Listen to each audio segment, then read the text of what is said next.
What if we told you, not long ago, some of the game's biggest stars, MVPs, All-Stars, future Hall of Famers were still chasing validation, still fighting to cement their legacy. They were called soft, selfish, past their prime. Each had something left to prove. Let's dive in and see how 5 epic NBA Finals cemented the legacy of 6 unforgettable players. Before 2008, Kevin Garnett and Paul Pierce were stars, no question. But without a ring, that's probably all they would have been. Garnett was the league's most intense competitor, a league MVP, defensive monster, and 9-time All-Star with Minnesota.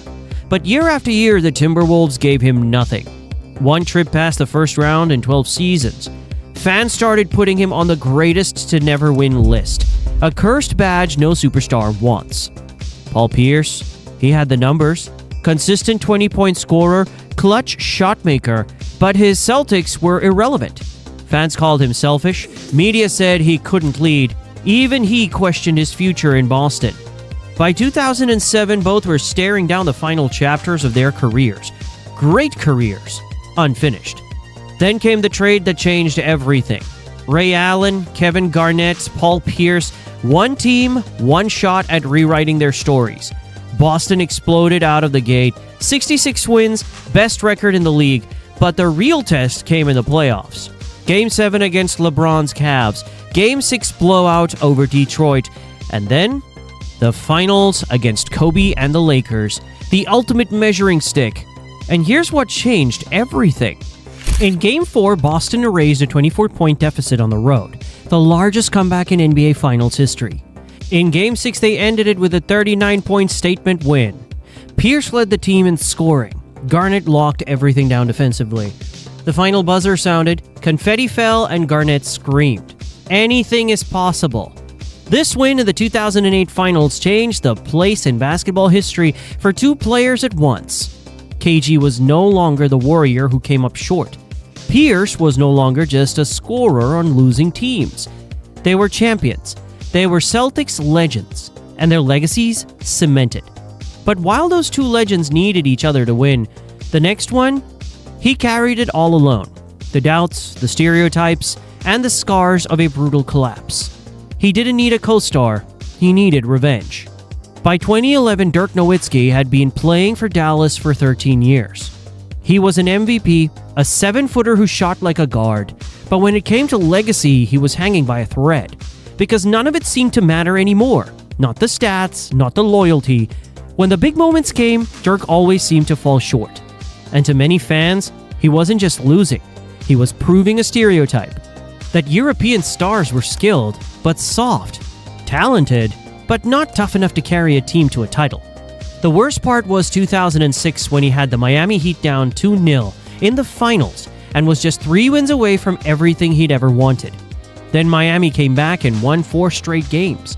After that series, people stopped calling Dirk an MVP candidate and started calling him a choker. 2007 made it worse. Dirk won the MVP award and then immediately got bounced in the first round by the 8th seed Warriors. There were no celebrations, no fanfare. He accepted his MVP trophy in a hallway, alone. But even then, he didn't run. While other stars were forming super teams, especially in 2010, when LeBron, Wade, and Bosh joined forces in Miami, Dirk stayed in Dallas. No all-star help, no shortcuts, just one MVP and a team of veterans and role players. In the 2011 playoffs, the Mavs beat Portland. They knocked off the young, rising Thunder trio of Durant, Westbrook, and Harden. That set up the rematch everyone had been waiting for. Dirk versus Miami. Miami had the stars, the hype, the dynasty in the making. Nobody picked Dallas. Nobody picked Dirk. But something was different this time. And it started with one game-changing moment. Game 4 was the turning point. Dirk had 101-degree fever, looked like he could barely stand, and with 15 seconds left, he drove to the basket and hit the game-winning layup. In some strange moment, LeBron and Wade even mocked him for being sick, pretending to cough and laugh. Dirk said nothing. He just came back and torched Miami for the rest of the series. In 6 games, it was over, and Dirk had his championship. But more than a title, this was redemption. He didn't just beat any team, he beat the Heat's big three in their prime. And he didn't run from the pain of 2006, he reversed it. The finals erased a decade of doubt and rewrote the way we talk about international superstars. Would Dirk still be considered an all-time great without the ring? Or did 2011 change not just his legacy, but how the NBA views international players forever? Sometimes one finals isn't just about winning a title, it's about rewriting your story. And speaking of rewriting stories, the next one isn't just about a ring. It's about a promise, a homecoming, and a city that had waited more than 50 years to believe again. His name? LeBron James. And in 2016, everything was on the line.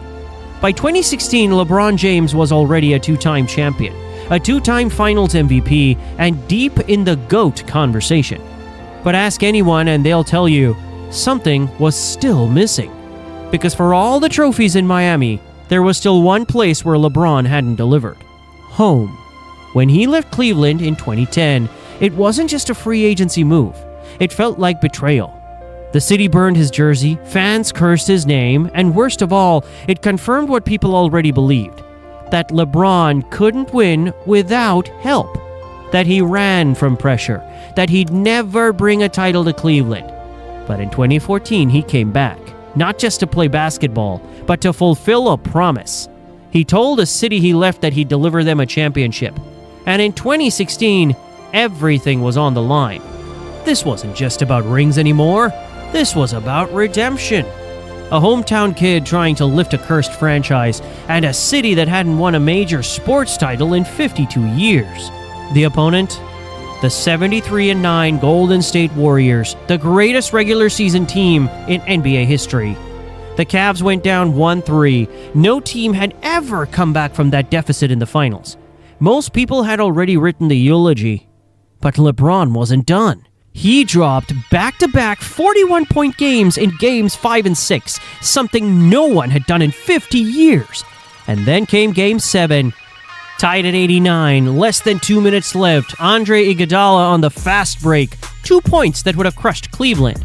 Then, the block. LeBron came flying in from behind and pinned Iguodala's layup to the backboard. It was one of the greatest defensive plays in NBA history. Moments later, Kyrie Irving hit the blood-cold step-back 3 over Curry. Final score, 93-89. Cleveland finally had its title. And LeBron, he collapsed in tears.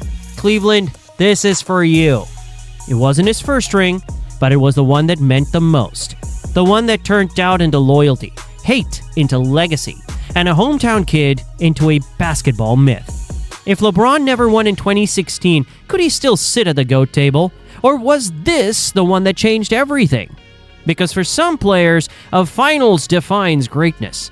But for LeBron, this one saved his soul. But not every finals journey starts at the top. Some begin at rock bottom. The next chapter belongs to a player who once dominated the league, then became a punchline, until one unexpected run, in the middle of a pandemic, gave him the one thing he'd been missing all along: respect. A decade earlier, Dwight Howard was one of the most dominant forces in the NBA, a 3-time Defensive Player of the Year, 5-time rebounding leader. He carried the Orlando Magic to the 2009 NBA Finals, leading the league in blocks, dunks, and intimidation. He was explosive, charismatic, a generational big man. But over time, everything changed. The injuries piled up, his role diminished, and the same personality that once made him fun started making him polarizing. By 2019, Dwight Howard wasn't just declining. He was done. No contract, no team, no future. For a player with his resume, that should have been the end. But then the Lakers called. They offered him a non-guaranteed deal. No promises, no spotlight, just one last shot to prove he could still matter. And for the first time in his career, Dwight said yes, without asking for touches or headlines. He embraced the dirty work, screens, rebounds, energy, defense, no ego, just hustle. Then came the 2020 NBA bubble. Empty gyms, isolated players, mental pressure like never before, and Dwight showed up. In the Western Conference Finals, he played a crucial role defending Nikola Jokic, making life miserable for one of the league's most skilled big men. And in the finals against Miami, Dwight gave the Lakers physicality, second chances, and a big body in the paint when they needed it most. No, he wasn't the star anymore, but in that strange silent championship run, he mattered. When the Lakers sealed the title in Game 6, Dwight Howard had his ring. Not as a franchise savior, not as the old Superman, but as a role player who adapted, humbled himself, and earned his place back in NBA history. Because without that ring, Dwight might have gone down as a flameout, a wasted prime. Instead, he left the league as a champion. How do you remember Dwight's career? As the dominant center who peaked too early? Or the veteran who finally found peace in a ring he didn't need to dominate to deserve? Some legacies are rescued at the last second. Others are defined by one missing piece. And then there's the legacy that had everything, except the one thing nobody could ignore. 3 rings, 2 MVPs. He changed the game itself. And still, the whispers never stopped. This was Stephen Curry's moment, not to prove something to himself, but to shut everyone else up. By 2022, Stephen Curry had already reshaped the NBA. He had 3 rings, 2 MVPs, one of them unanimous. He broke the game, stretched defenses, changed what a good shot even was. But somehow people still found ways to doubt him. They said he'd never won Finals MVP, that when it really mattered it was Kevin Durant who carried the Warriors, that Curry was a system player, great shooter, not a leader, not the alpha. And honestly, that noise never really went away. Until 2022. This time there was no KD. Klay had missed 2 full seasons. Draymond was banged up. The roster was a mix of aging vets and unproven talent. Jordan Poole, talented but volatile. Wiggins, having a career year but had never been on this stage. Looney, reliable but not a star. It was Steph's team. They took down Jokic's Nuggets, outlasted Ja Morant and the Grizzlies, crushed Luka and the Mavericks, and in the finals it was Boston. Young, hungry, physical. A team that looked like it might finally shut the dynasty door for good. Then came Game 4. The Warriors were down 2-1. On the road, their dynasty teetering. And Curry dropped 43 points. One of the greatest finals performances ever. Shot after shot, step backs, heat checks, gut punches. He didn't just win that game. He took the series.